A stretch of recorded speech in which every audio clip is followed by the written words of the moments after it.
সবচেয়ে ইম্পর্টেন্ট হচ্ছে এখন এই হত্যাকাণ্ডের বিচার করতে হবে। আপনি আবু সাইদকে পুলিশ গুলি করে বেড়েছে, আপনি ওই পুলিশকে কেন গ্রেফতার করছেন না এখনো?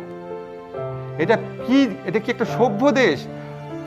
ক্লিয়ার ফুটেজ, একজন গুলি করে একটা পুলিশ একটা হত্যা করছে, আপনি তাকে কেন গ্রেফতার করছেন না?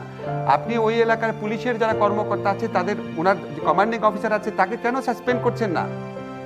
আপনি ছাত্রলীগের যেই সব ছেলেপেলে ফুটেজ আসছে যে সরাসরি আঘাত করছে, বন্দুক যেগুলি ছিল, আপনি তাদের কেন গ্রেফতার করছেন না? আপনি যদি সমাধান চান, আপনি তো যুক্তিতে আসতে হবে। আপনি ছাত্র আমি যদি আজকে বিশ্ববিদ্যালয়ের ছাত্র থাকতাম, আমার সাথে কোটা আন্দোলনে যদি কোনো ছাত্র থাকতো, তাকে যদি হত্যা করা হতো, আমি হত্যার বিচার না হলে কোনো সলিউশন মানতাম না। আপনিও মানতেন না, বঙ্গবন্ধু মানতো না। কাজে আপনি ওদের বিচার করেন। সরাসরি যাদের হাতে অস্ত্র দেখা গেছে, এই যে দেখেন এই ফুটেজেও ছবি আছে, ভিডিও ফুটেজ আছে, আপনি তাদের কয়েকজনকে গ্রেফতার করেন, আপনি ওই পুলিশকে করেন, শাস্তি দেন, গ্রেফতার করেন।